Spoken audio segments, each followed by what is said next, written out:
Hey guys, today we're going to be jumping into God rank grind number 39. You guys will notice I'm a bit higher ranked, higher meaning a lower top world rank, aka 318, as opposed to what I typically am, like 900-ish, at the beginning of the video here. And the main reason is because this is going to be a bit of a different God rank grind video, in where I'm not actually grinding to obtain God rank. I actually was God rank starting from the beginning of this video, and the main reason why is because I recorded so many videos throughout the course of the season because it's the anniversary and we had so many new characters, so many new Zenkais, new free-to-play units. There's just a lot going on this month for Legends. I recorded so many PvP showcases that I actually started this video out already being in God rank, and I actually was pretty highly ranked already. I think I started the video at like top 700, like I wasn't even like 900 or anything like that. So this video was going to be more so me maintaining God rank, more so than actually gunning for God rank in general.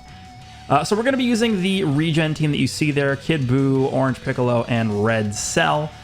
We have one Zenkai buff for each of those characters except for Red Cell, because right now Regen doesn't actually have a very good red Zenkai bench character. We have like that really old Red Cell Zenkai, but his Z ability, I think his Z ability is only Blast, like Blast attack for Regen, which is not good enough. So this is what we're going to be running here. Now, I've mentioned this throughout a lot of my showcases for Orange Piccolo up until this point. This meta is very dominated by Goku and Frieza, and Goku and Frieza, of course, they're both purple and blue. But most of the time the character is purple because he starts out as Goku, and obviously, you know, you have the decision whether or not you're going to be switched into Goku or Frieza most of the time as the person who's actually piloting the character. And so that's always a purple character that you have to deal with in the opponent's team. You run into purple UI Goku, you run into Gogeta Blue every now and then. So there are a decent amount of purple units floating around. And because of that reason, it is a little bit difficult to use Orange Piccolo, but he still does provide a lot of value, even without directly damaging the opponent or tanking hits. He's healing, he's supporting, he has the revive in case the enemy rushes. Again, a very similar character to Revival Gohan when he released. Again, I always like to compare this character, like I've been talking about since the past 2 weeks since he's released. He's kind of a modern take on Revival Purple Gohan. But we do get some good footage throughout this video of him doing some good work post-Revival as well. So that I'm not going to discount him there, but do not be mistaken. This is a very heavily Kid Buu dominated video, because I actually am very surprised at how little Kid Buus I've seen. But of course, Kid Buu being yellow, they're, you know, the only character really that's scary with him is Hit, who I don't really see too often. Hit is a very, very tough character to deal with this setup. I feel like if I see a Hit with this build and I'm not able to rush him super early on, you probably just lose. There's not really much we could do here. As good as Red Cell is on this team, this is the last comment I'll make and then we'll jump in here. With as good as Red Cell is, I think he actually is pretty underrated. And again, we do get some good footage with Red Cell throughout this video. I feel like if this team had like a headlining character Red unit in that leader slot instead of Red Cell, this team would be top 2, top 3 contender in the game in terms of the actual team build itself. Now Red Cell's good again, but we need like a headlining LF or an Ultra character. And I think Red is what we're looking for because of how yellow dominant this meta is. Again, Kid Buu, we have Jiren, we have the Gammas. I don't really see the Gammas that often, but they're still really powerful. Again, Red Cell's fine, but I think if they had a little bit of a stronger character in that slot instead of Red Cell, this team could definitely see top 3, top 2 potential in terms of how good the team is. But with that being said, let's go ahead and jump into match number 1. As always with these God rank grinds, I'll do commentary for about the first third of the video, and then I will leave in the rest of the gameplay here with background music for you guys to enjoy. So match number 1, let's hop in, see how we do here. Alrighty, so match number 1. This is actually the by far the most common team I run into. It's kind of interesting because I think what I'm hearing from a lot of people on the NA server is the team that they most often see is Red Pan and the purple first form Frieza with Goku and Frieza, right? From what I've been hearing. Again, I don't play in the North American server, so I can't really, you know, I can't really make a comment on that from personal experience, but just from what I've been told from people who do play on the NA servers, that's the team that people most often see. And I did a video on that team as well, just because people told me to try it out, and I did, and it was very, very dumb. Goku and Frieza just doing ridiculous amounts of damage. I don't think the team itself is that good, but of course, when you juice up the best unit in the game, which is Goku and Frieza right now, I think, you know, they just sort of take the reins themselves and carry you to victory on their own. This is a very similar concept to that team. This is Jiren on LOE. Again, this is the most common team that I see, easily. And it's funny that Revival Frieza has seen like the biggest comeback in the history of this game. Even though this character, I mean, when did that character release? Like January of 2021? So we're talking about a 1.5 year old unit that is actually seeing play more than summonable Ultras. Like, I'll tell you guys this for free. I see this character more than Ultra Hit. I see him more than Ultra Gogeta Blue. I see him more than Ultra Rose. I see this character more than Red Cell, more than LF Revival UI Goku. Like, I see this character probably more than 99.8% of the game, honestly. It's crazy how often I see Revival Frieza, considering how old of a character he is. But the reason why I think people use Revival Frieza, because I made a post about this on Twitter yesterday, and I heard some people, or I saw some people, you know, commenting like, why do you think his usage has increased so much recently? I think it's two reasons. The first reason is because he is a very, very good deterrent to Ultra Hit. Ultra Hit is not a character I really see too often, which is kind of crazy considering how good he is and how well he works with Goku and Frieza.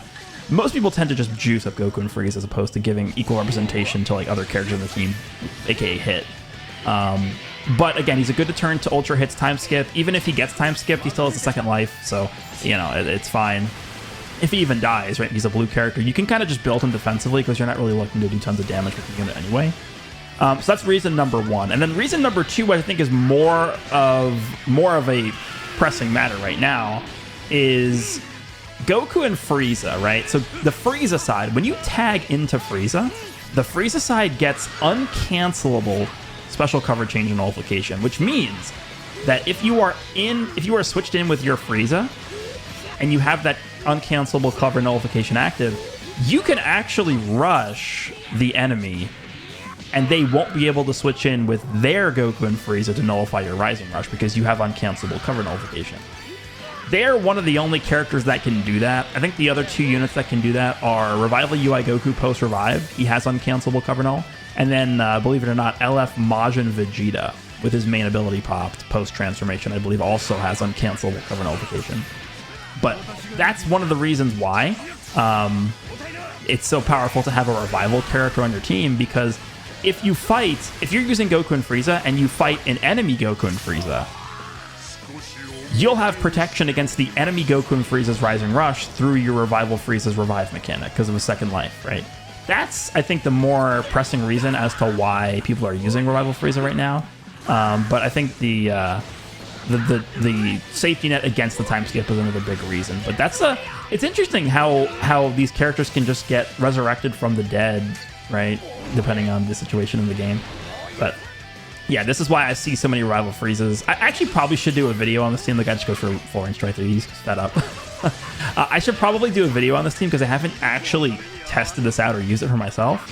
Which, yeah, we'll see. I mean, when you directly compare this build that this guy's using, the Jiren on LOE build, to like the North American meta team, which is just Pan and first form LF Frieza with Goku and Frieza. Me personally, right? I think the Pan team is going to obviously do more damage. You're going to be juicing up Goku and Frieza more, but I do think this is probably the better team because you have a Revive with Final Form Frieza, who's able to sort of counter, once again, the time skip, and then enemy Goku and Frieza who are rushing. And then you have Jiren, who's just a very competent character on his own. Now, I'm not saying Pan is not a competent character, but I think it's very obvious right now that Jiren is just in a much better spot. And then the other thing to mention as well is, as good as First Form Frieza is, he's probably one of my most beloved character releases of all time. He's seen better days. He's well past his prime. He's definitely a grandpa at this point. So I don't really know how much I want to bank on, First Form LF Frieza really carrying my team. I mean, he's not really designed to carry a team, but he's just more so there to provide help in the form of support, damage, key recovery, stuff like that. But I don't. So if I were to say which team I like more, I'd probably say that this team that this guy's using, the Jiren on the LOE team, is a little bit better. And I probably will do a video on this team shortly just because I see it so often. But anyway, I just wanted to explain quickly why I see this team so often and why you guys probably see the team so often in my videos. That's the reason. So anyway, looks like we're about to wrap up this first match here. He goes with a tackle there. We have Kid, but we have basically full health across the board on the team. Not much you can do. So let's move on to the match, the next match.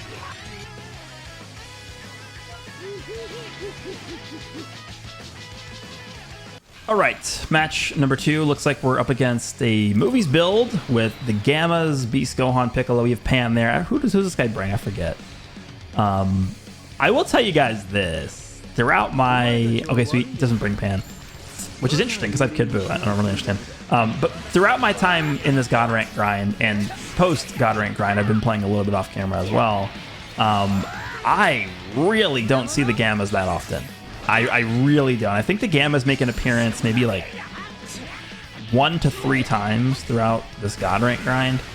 And I'd probably say over the course of my past like 40 matches or so, I've probably seen the Gammas maybe 5 times. 5 times out of 40 matches, which is really, really interesting because the Gammas they're really good. They are really, really good. I think I had them at like number 4 on my top 10 list, and I really do believe that's where that's deserving of them, like how good they are.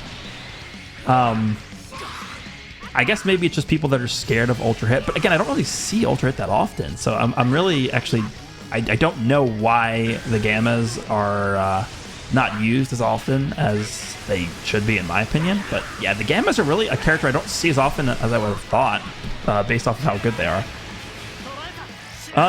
Okay, so let's see what's going on here. He's using Beast. He just rushed my Kid Buu. Yeah, honestly, we're in a meta right now where I think most of the time it's better just to rush as soon as you get it. Because there's so many characters with Endurance and Revival, and then you have Goku and Frieza who have the rush counter. So as soon as you get your opportunity to use the rush, honestly, it's probably just better to just tap it and get it over with. All right, so you guys will see throughout this video that most of the time when I'm using Orange Piccolo, he will be getting most of his value off of the support, the healing, and the green card.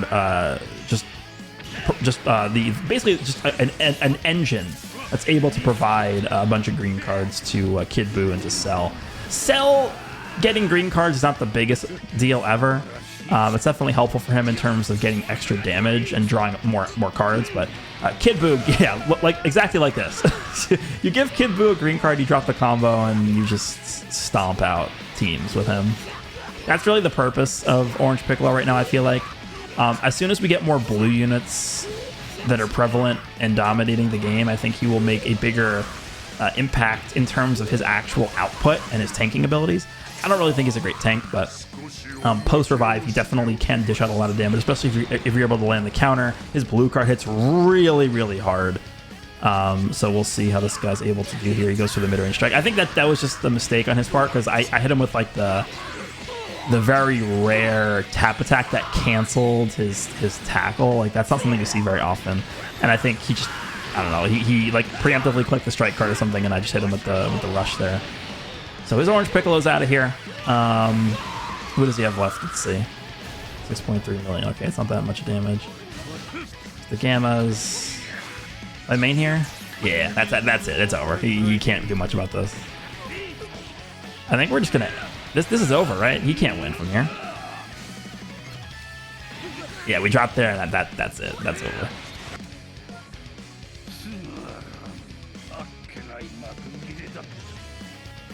All right, heading into the next match here. Looks like we have Kid Buu on Universe Reps next to 17 and Goku and Frieza.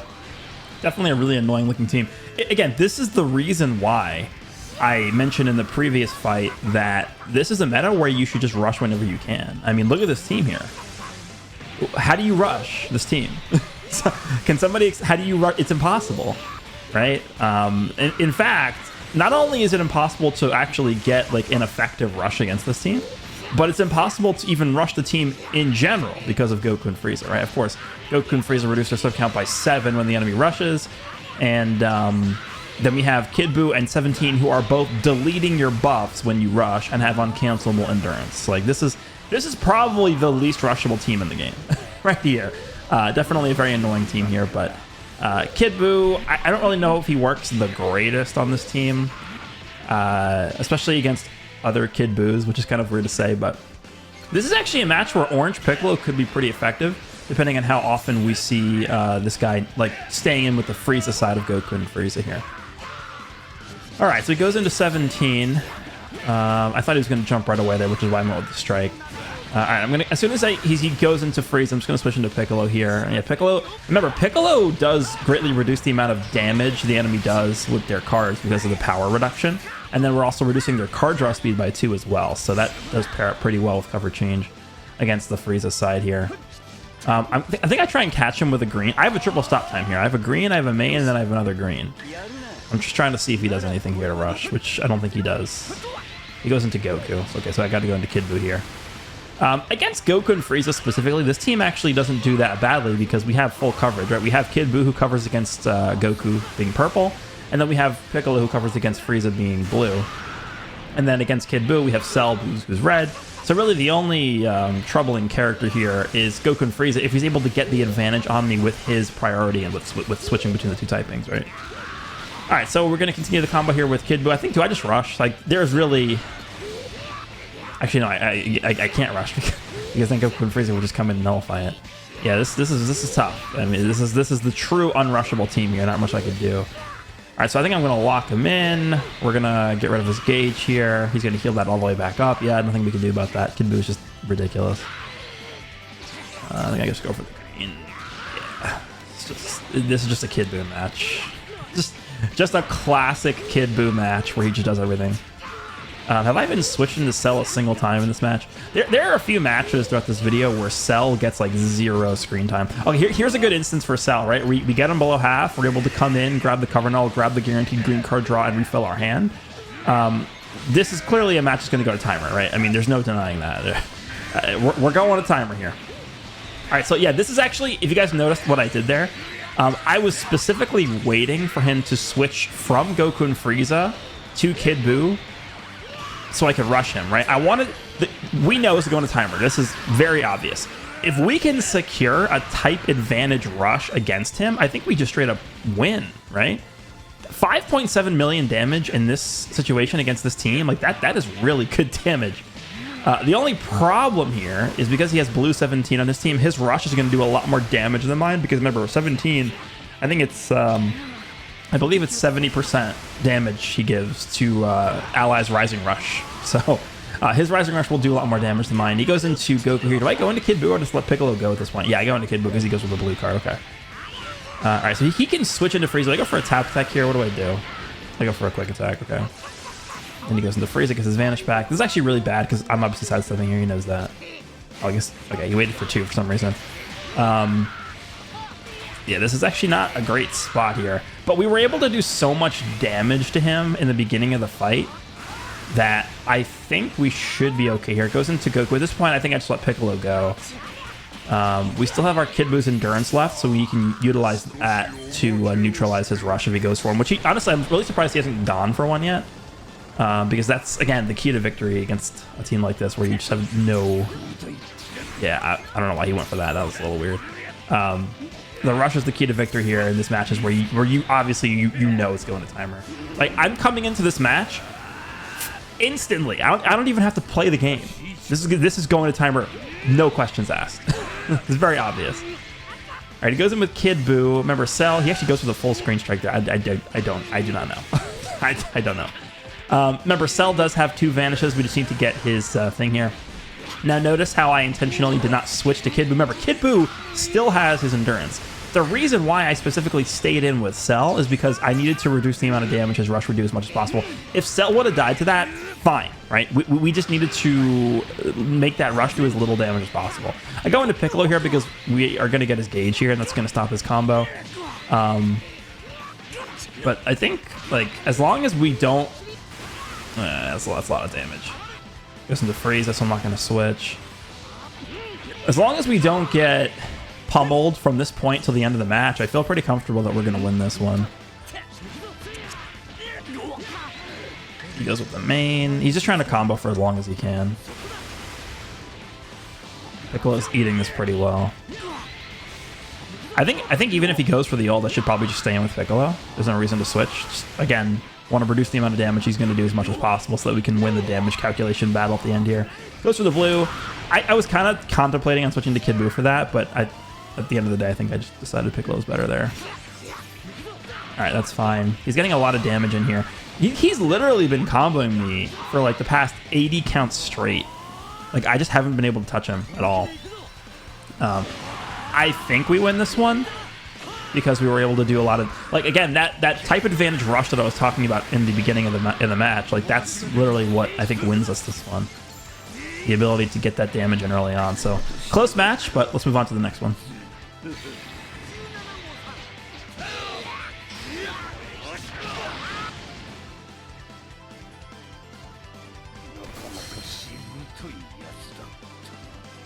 Alrighty, I think we'll make this the final match with commentary here, going up against... I am not sure actually what this is. This is... Saiyans? Fusion Warriors with Kid Buu? And Goku... Actually, I could not tell you. I guess it's just Saiyans, I guess. It's Saiyans with Gogeta having 0 of his Ultra ability up. Probably in all the matches I play in this video, this is probably the most questionable team. I literally could not tell you what this team was. All right, this is going to do a lot of damage to Gogeta. Remember, Gogeta gets type neutral damage against blues and ultimates, but he has to be switched in, obviously, first when the card is activated to get type neutrality. So he didn't have it. That's why I did a lot of damage. All right, so once again, Goku and Frieza. He goes to Frieza at any point. We just go into Piccolo. The annoying thing about this is he has 2 purples, which is a really big problem, right? This is what I was talking about at the beginning of the video where I said not a great meta for Piccolo with how many purples that exist. Because he goes to Frieza, I go to Piccolo, he just goes to Gogeta. And then I can't go back into Kid Buu for a little bit, right? So it definitely becomes a problem here. But I want to make sure I get Piccolo's green card. And I think, do I just pop his main? I don't pop his main yet. Okay, so I save that for later. I guess it makes sense. I want to actually take some damage first with my characters before I pop the heal. Get as much value out of that as I can. All right, we get the cell transformation in here early. Not looking too good on switch timers here. Do I just go for taps? What do I do? He goes for taps, which is actually really bad for me because those taps get rid of our one-time massive heal, but it is what it is. All right, now we're going to go into Piccolo. Now if he goes into Gogeta, we can go into Kid Buu, which he just goes into Kid Buu and drops there, which we can just tap him out of that. There's the main, and then I really wish we had a Dragon Ball on that strike there, but we do not. Do I just use... No, I don't. Okay. I was going to say, do I use that green card with Kid Buu? Looks like he switches to Gogeta there. It's fine. Definitely go to Kid Buu for this. We're gonna heal more damage for sure than this does. We're probably at full HP, almost full HP after that. Yeah, basically. All right, he does a good job of tapping me out of the green card. I think I just stay in. There's no reason to switch to Cell here. Go for that, yeah. Wait for him to jump and then go for the blue card. That's a lot of damage. That's a lot of damage to go from Frieza. And then he stands there. Nice. That was a very good backup by him. He played that really well. I'm going to stay in with Piccolo, I think, until I can bring back Kid Buu. I think I go into Kid Buu here. Do I? Yeah, it doesn't make any sense to let Piccolo go here. Because remember, Kid Buu has a similar mechanic to Blue 17, where if Gogeta rushes, he actually removes his endurance nullification buff. Decided to rush with Frieza, which I actually think is the correct play. Again, when you're going up against a team like this that has Kid Buu and Piccolo with a revive, it becomes really tough to rush. So I think just rushing when you have the rush available, especially with no Goku and Frieza on my team, is the correct play. You're going to farm up another rush later down the line anyway, so just get number 1 in, and then you'll be able to farm up number 2 later. All right, go into Cell, Kid Buu. I'm really scared he has a green card. Go right away. We catch him off guard there. And we just rush here. Remember, this is a really... We don't rush. Actually, looking back on this, I think I probably should have just rushed there. Actually, don't know. That was a misplay. That actually was a misplay by me. I don't know why I didn't rush. Remember, Cell gets endurance nullification on his main ability for 10 counts. If we would have rushed there, he couldn't have stayed in with Kid Buu, and he would have obviously died on Gogeta too. And Goku and Frieza did not have their gauge active. I actually would consider that a misplay. I probably should have just rushed there. I probably should have popped the main ability and then rushed. But for whatever reason, he did not go into Gogeta. Remember, maybe he was fearful that Gogeta would have died to the blue card. I would doubt it. This is a non-Zenkai buffed Cell against Gogeta. I don't think Gogeta would have died to that. But we do end up getting the Rush in on Goku and Frieza, which is, of course, really, really nice. And I have nothing I can do there with Cell. I'm actually really happy he countered this. If he's smart, he won't use the blue card. Yeah, he actually played that really well. Unfortunately, I was ready for it because I've seen this many times. That was the correct play by him to not use the blue card there because he knew I had no gauge and he knew that I didn't have any switches available. That's actually a really skillful play here by this guy because he was able to keep track of my switches in his head as well as my Vanish not being up. So the fact that he knew to do that is actually that shows that this guy is very aware of what's going on. But we were able to match the strike with our strike, but ended up losing the clash. So, all right, so we're gonna get Piccolo out here. I do have my green card, which means that we can pretty much just float in mid range and not have to worry about much if I can actually react in time to what this guy's doing. Let's see if I'm able to do it. All right, he moved that. He actually does the correct play there. Wow, this might be the only time I've ever seen anybody play against Orange Piccolo correctly, which is to back up and blast. Technically, the Orange Piccolo player should be able to just react to that and float to mid-range instantaneously to counter that, but it did not work out. Okay, actually, yeah, he does a good job of dealing with Orange Piccolo. This guy played that really well. This guy, honestly, he played this pretty well. There were a few questionable things in here, but overall, I think I do think he actually played this decently well. Gets his Vanish back with the green card. Gogeta's just being annoying here at the end here, but yeah, he messes up on the rush. It wouldn't have mattered anyway because you can't nullify our endurance here, but that's going to do it for this one. I have a lot more matches coming up. Hope you guys enjoyed, and I'll see you guys all in the next one.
少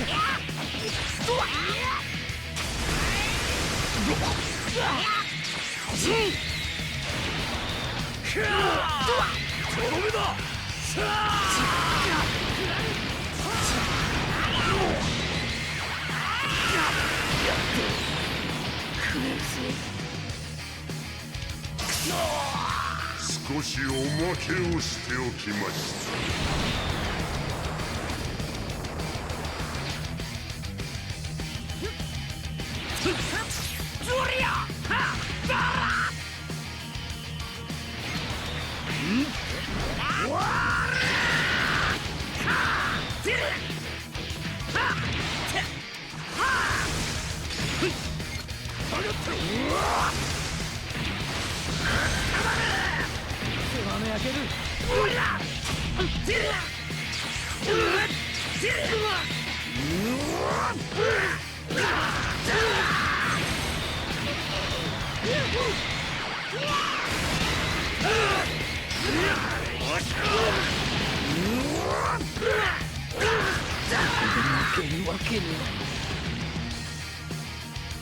ここからが本気の盾。決めるぞ。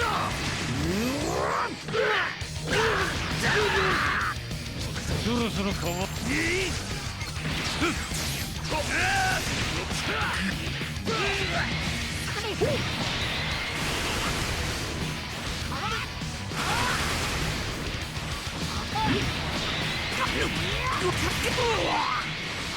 しませんよ。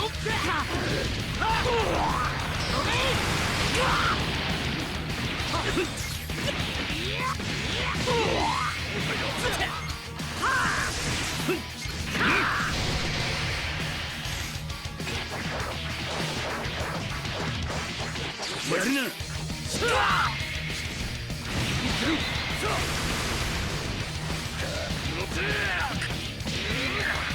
着をつけてやる。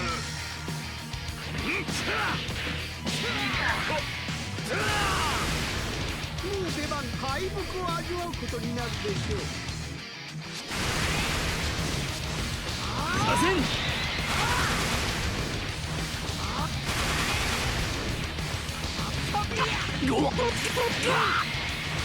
しませんよ。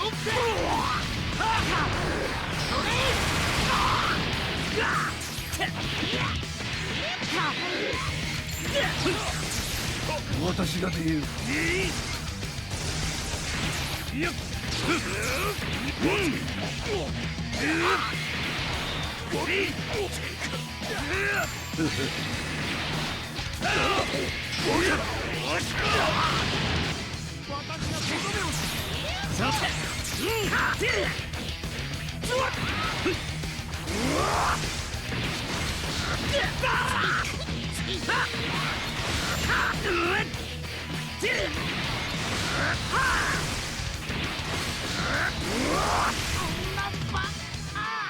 今度シェンロンに会ったら礼を言っておかねばな。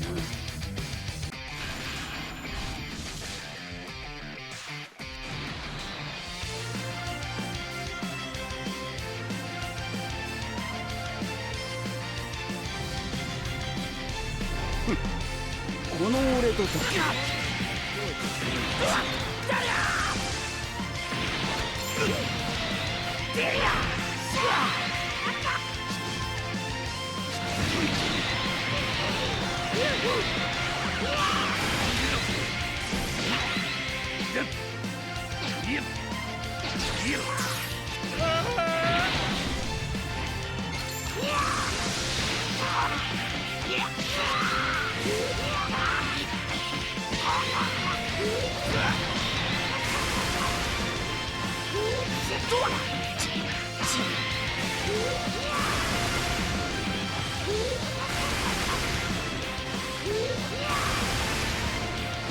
俺の出番だ。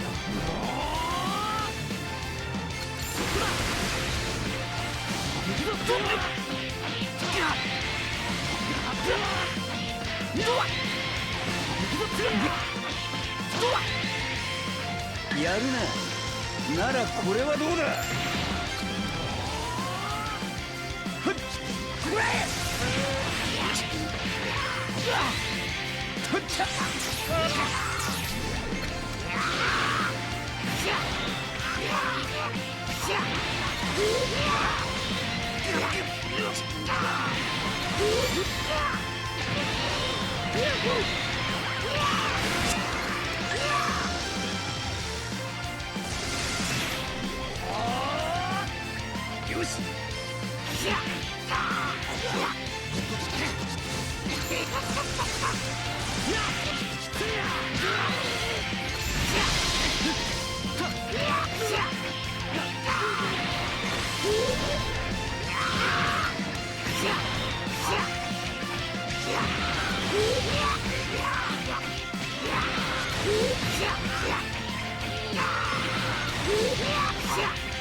少しおまけをしておきました。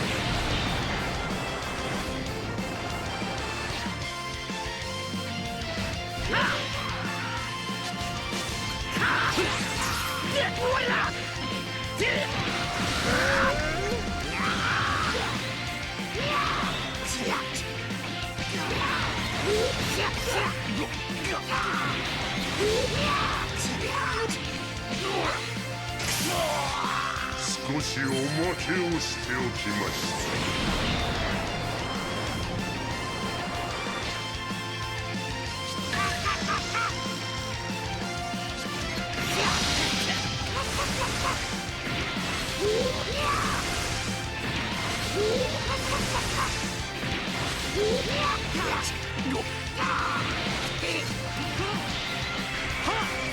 これならどうだ。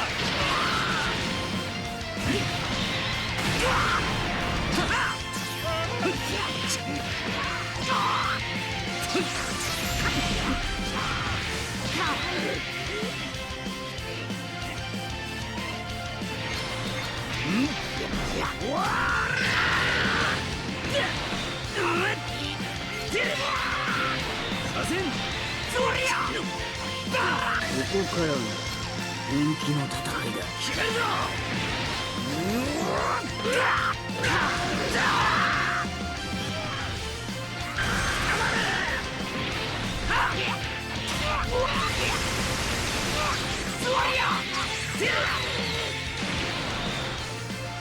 何？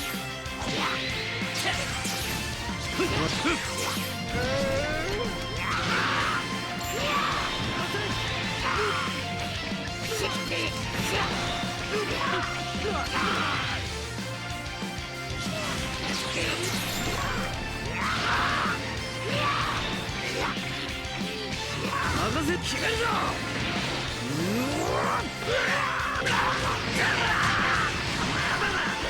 逃がさんぞ。魔漢光殺法。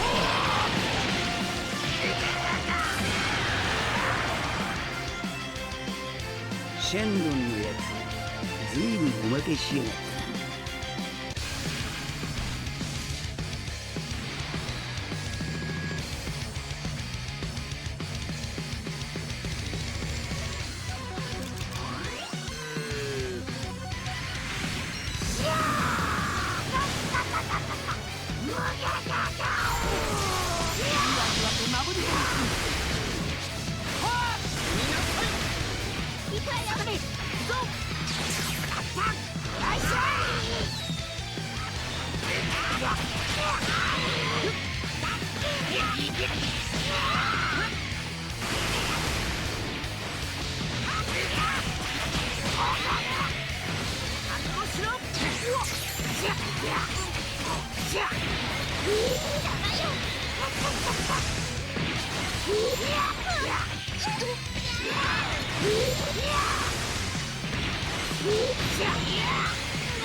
今度はこっちからやらせてもらうよ。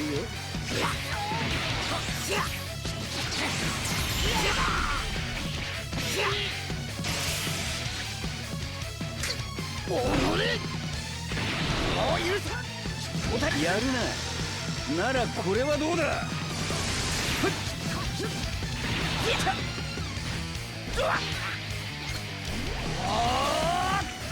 よし。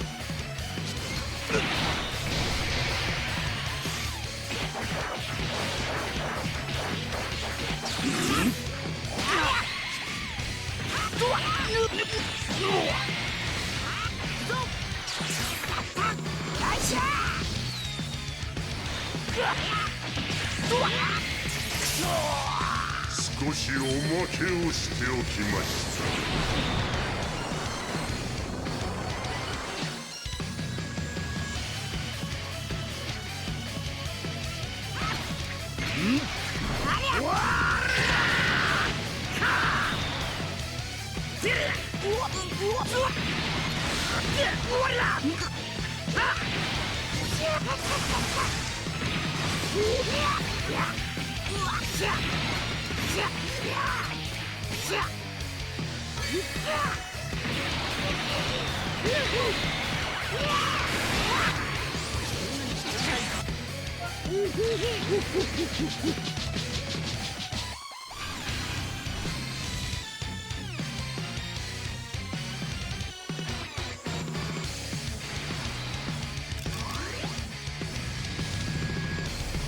お前たちは悪いやつだ。バカな命令に従ってるだけだ。これならどうだ。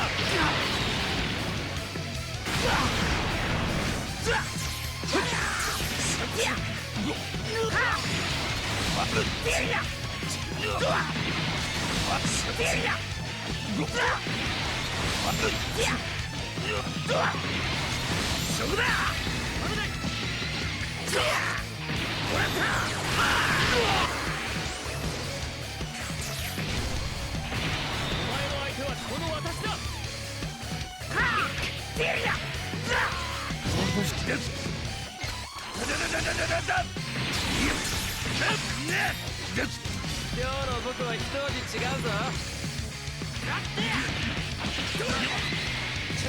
覚悟はいいか。素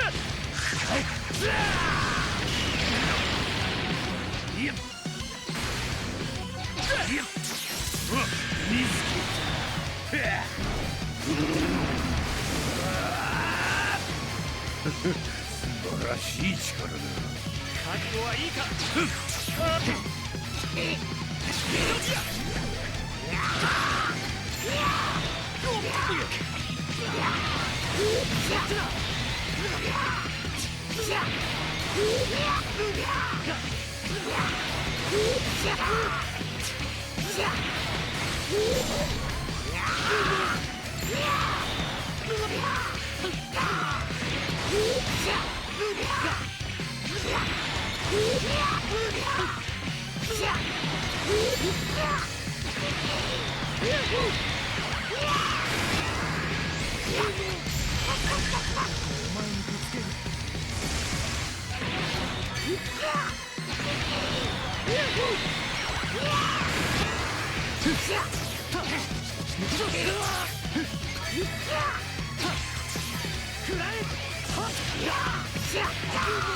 任せてくれ。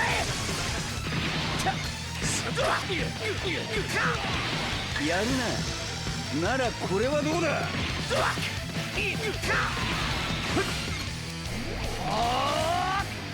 よし。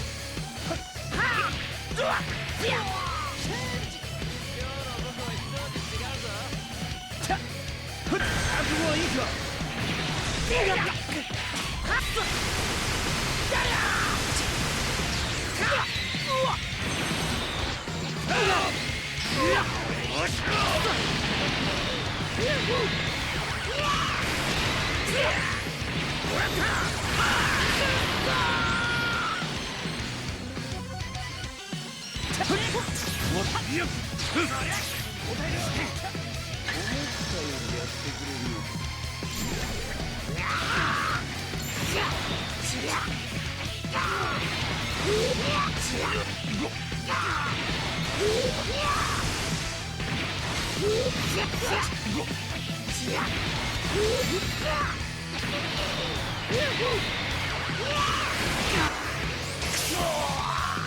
少しおまけをしておきました。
手加減はしない。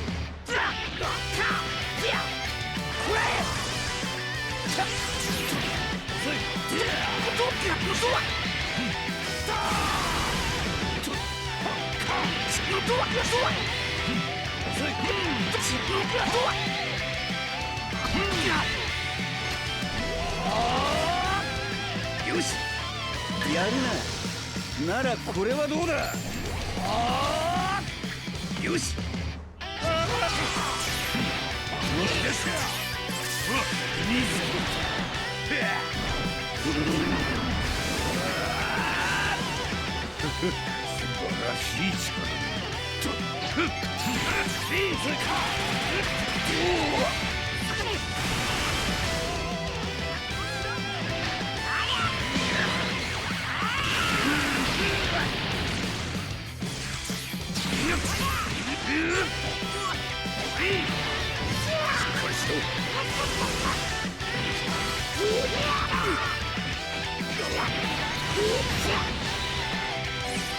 無駄だ。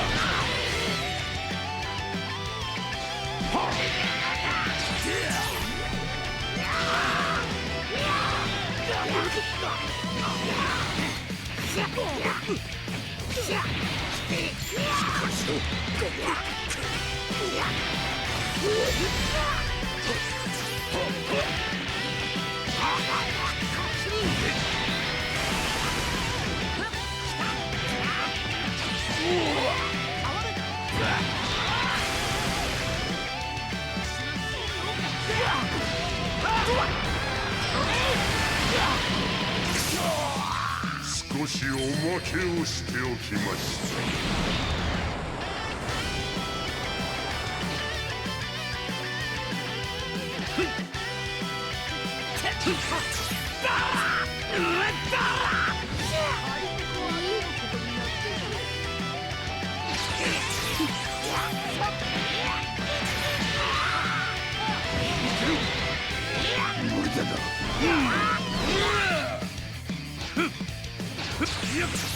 しませんよ。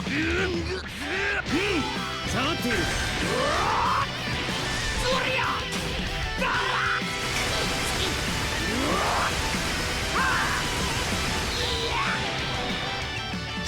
何？絶対に負けられん。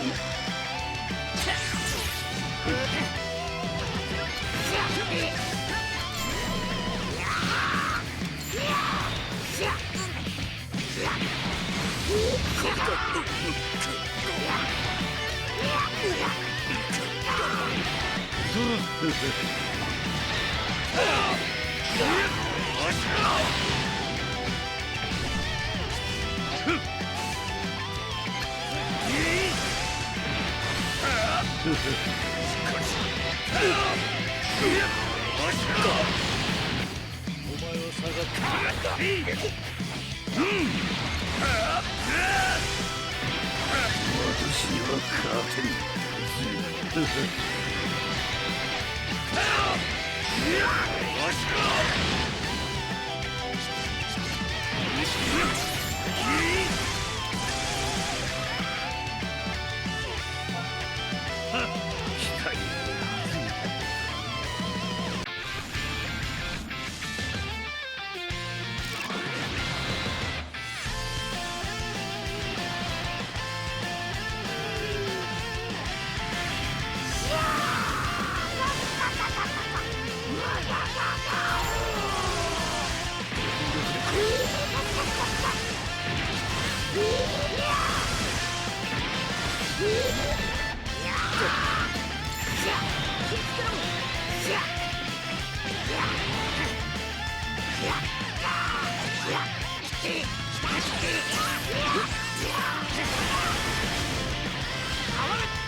少しおまけをしておきました。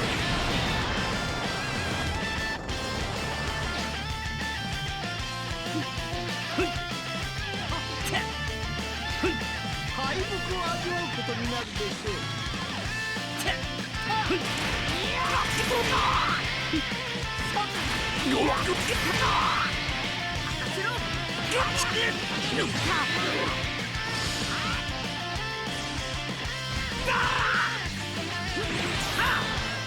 そいつぞ。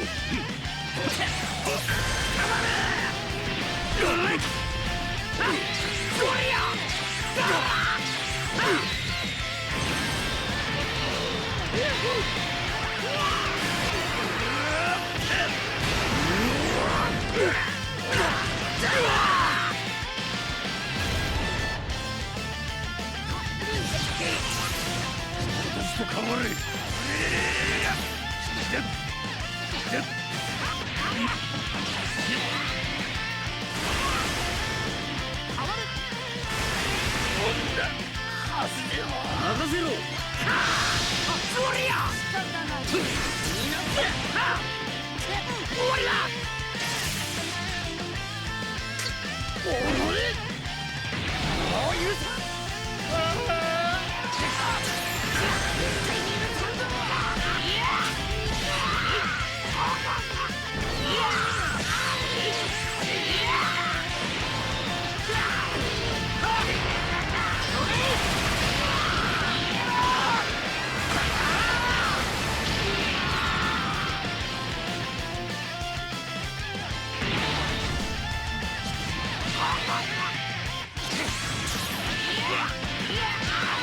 さて、これで終わらせる。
よーし修行よし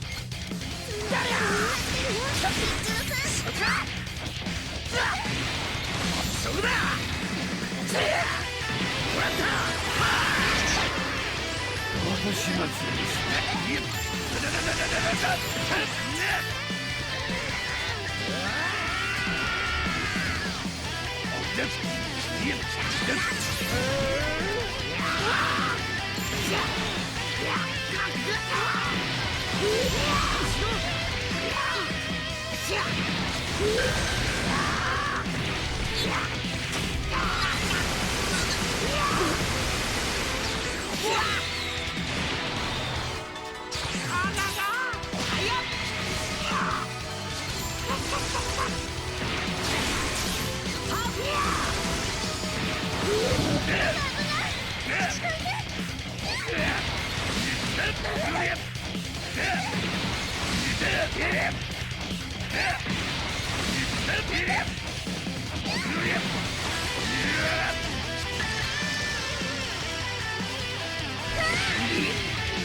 素晴らしい力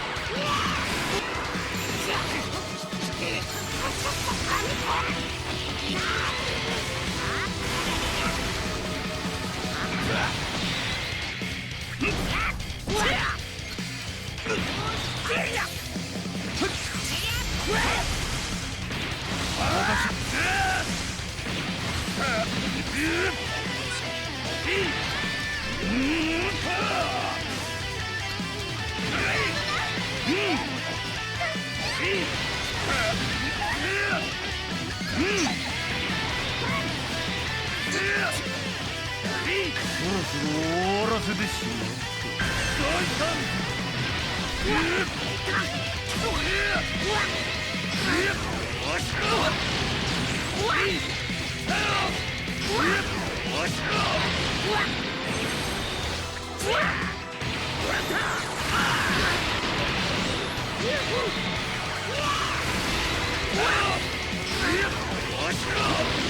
ダメだなって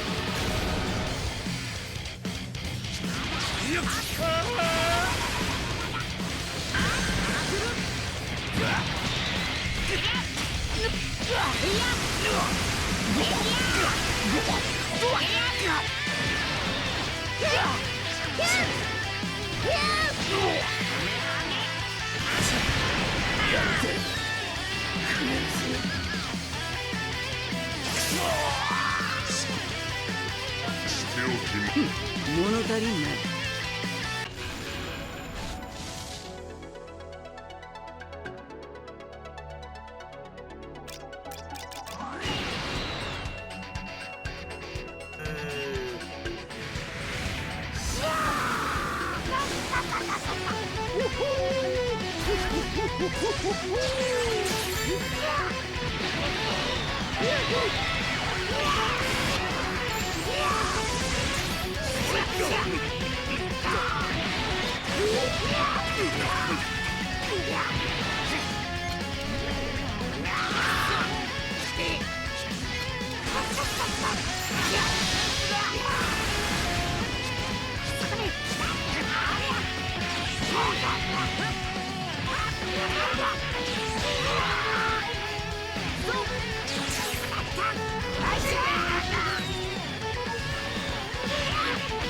よ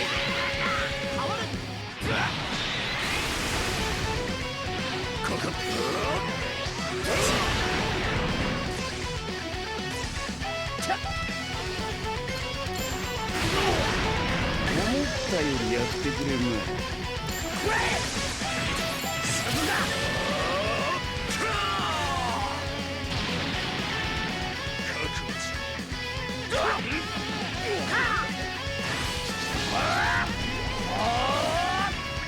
よし。素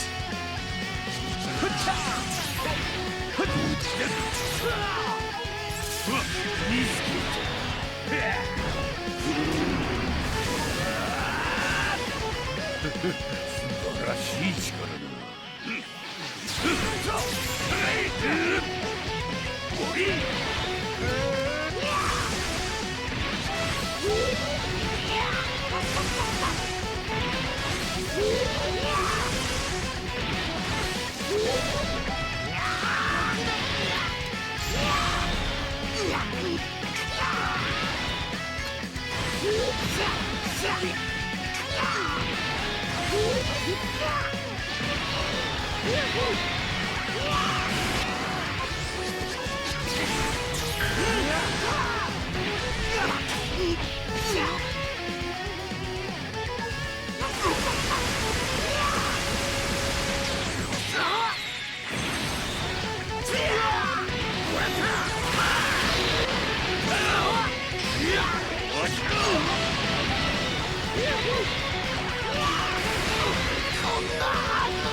その程度では俺は倒せんぞ。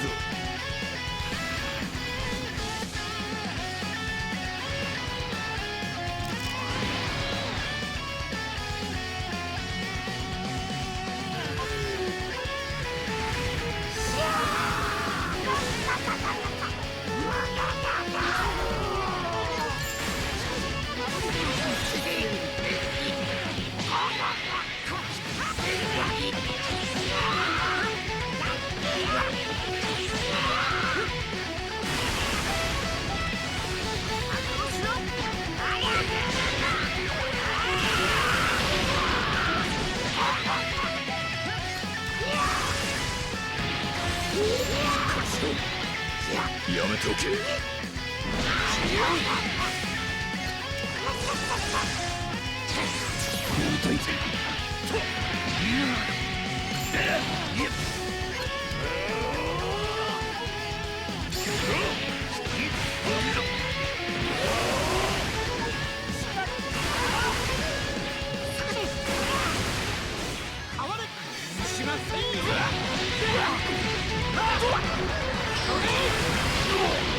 ここからが本番だ。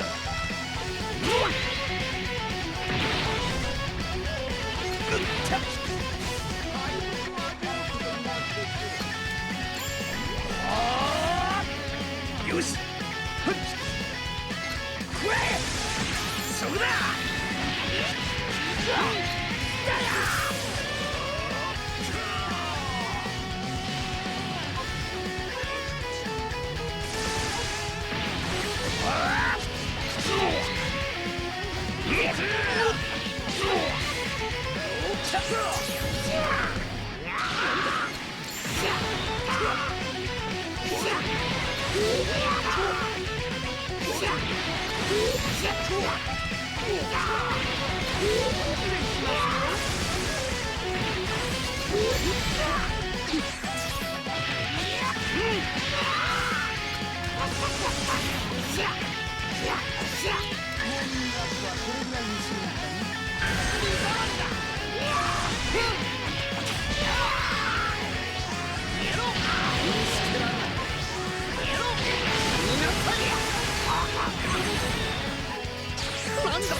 足らん。出直してこい。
任せておけ。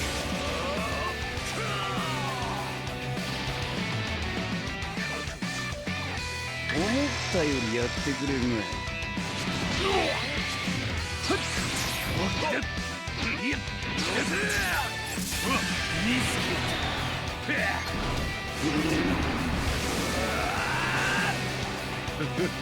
晴らしい力だ。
二度とあんな目に遭わぬ。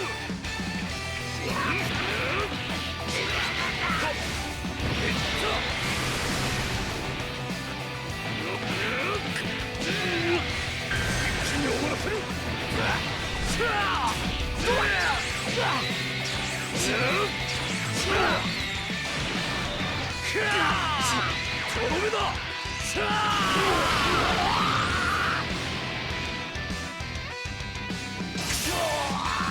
少しおまけをしておきまし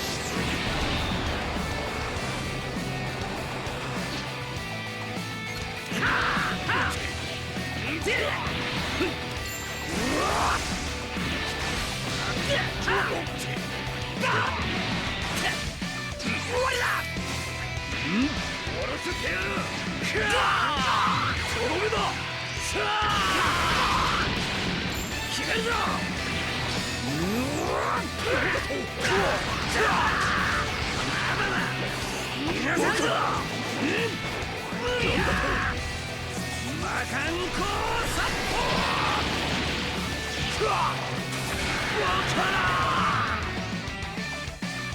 ェンロンのやつずいぶんおまけしやがった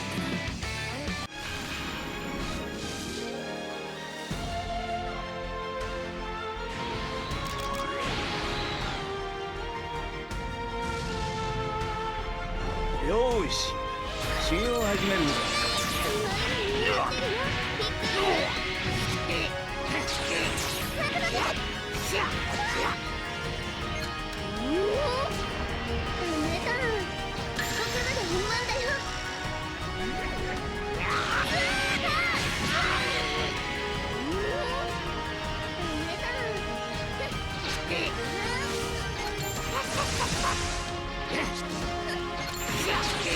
交代だ。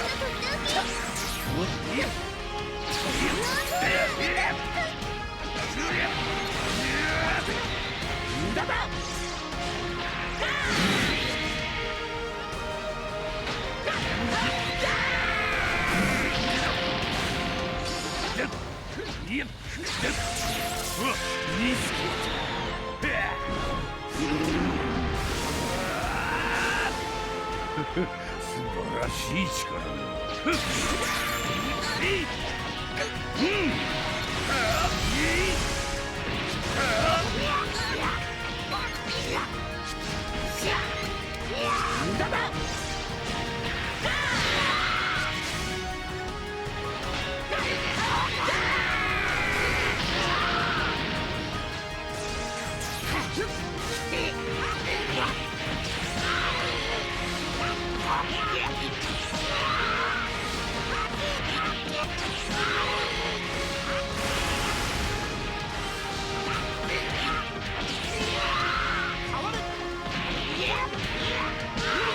任せておけ。思ったよりやってくれるな。そこだ。許しませんよ。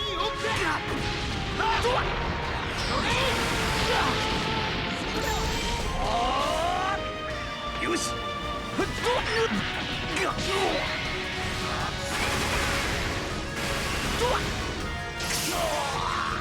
少しおまけをしておきました。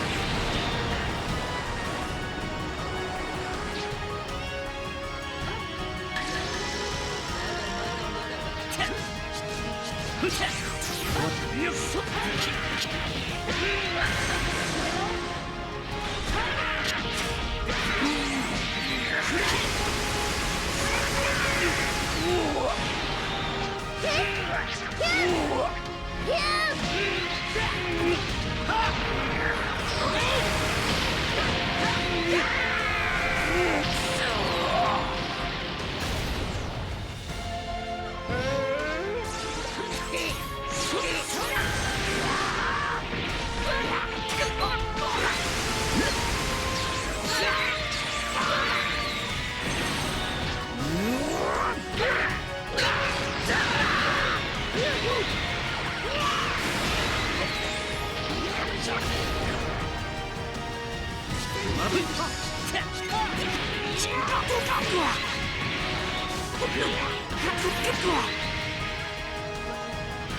こからが本気の戦いだ。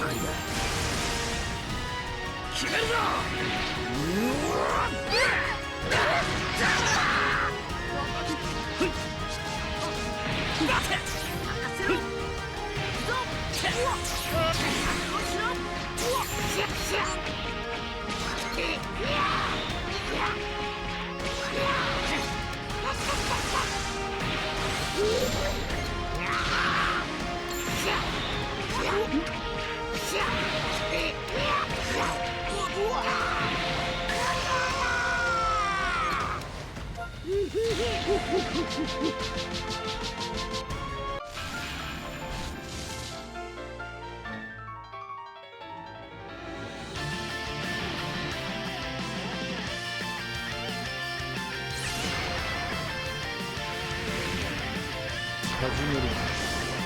この力存分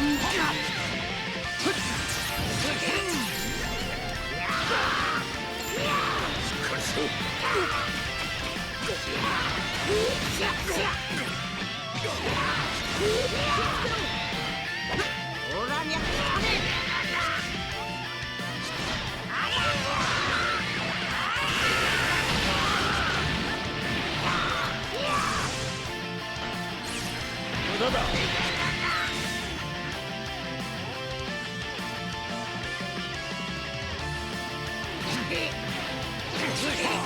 任せた。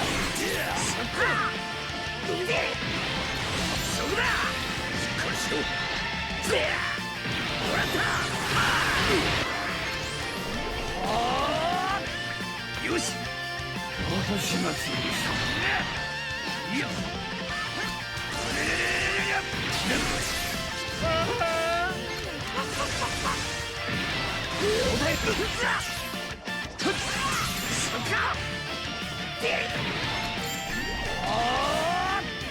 よし、無駄だ。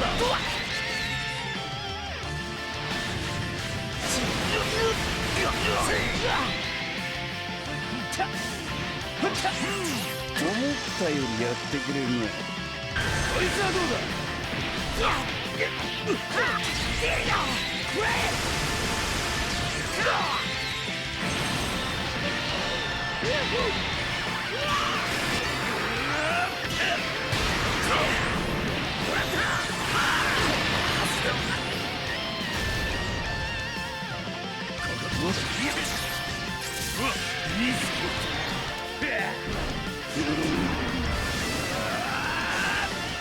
素晴らしい力だ。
やるな。ならこれはどうだ。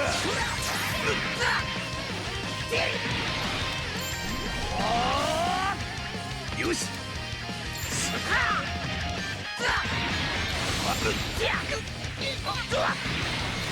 そこだ。もらった。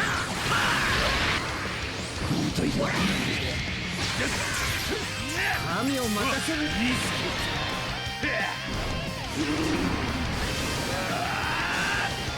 素晴らしい力だ。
なんとしてでも挟めていけねえ。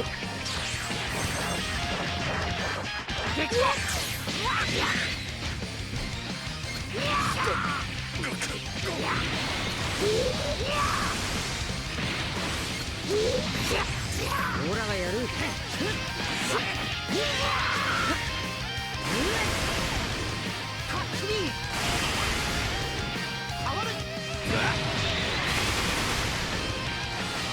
敗北を味わうことになるでしょう。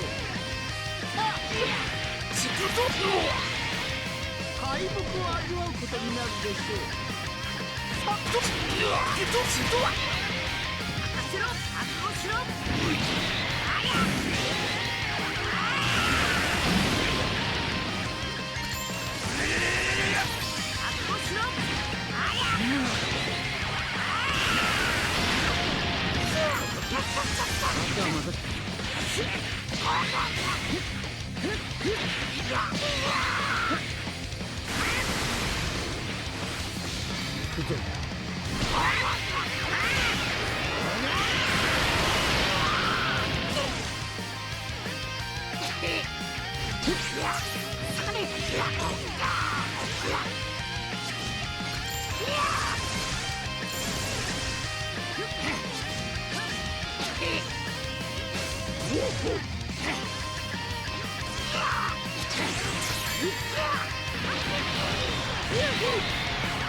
やめておけ。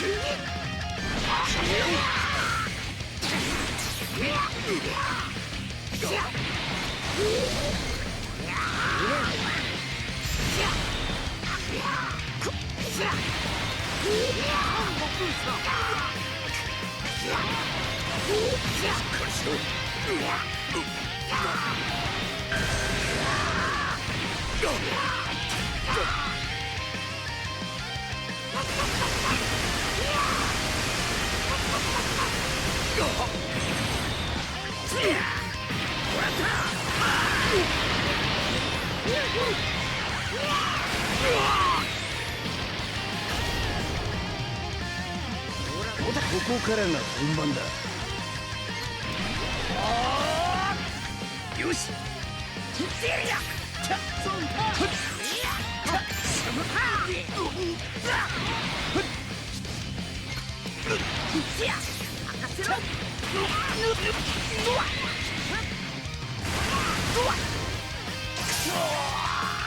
しおまけをしておきました。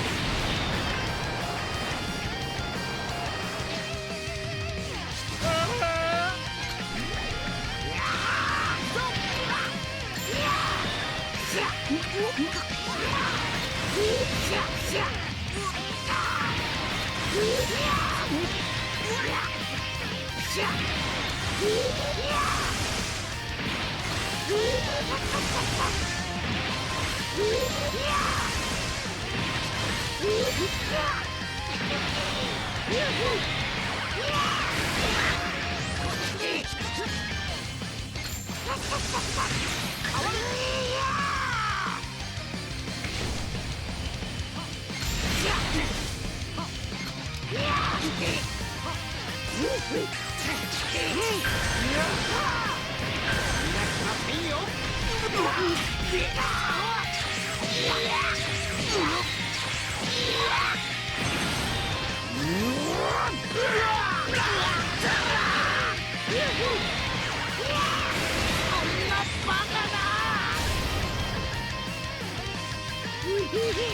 フフフ。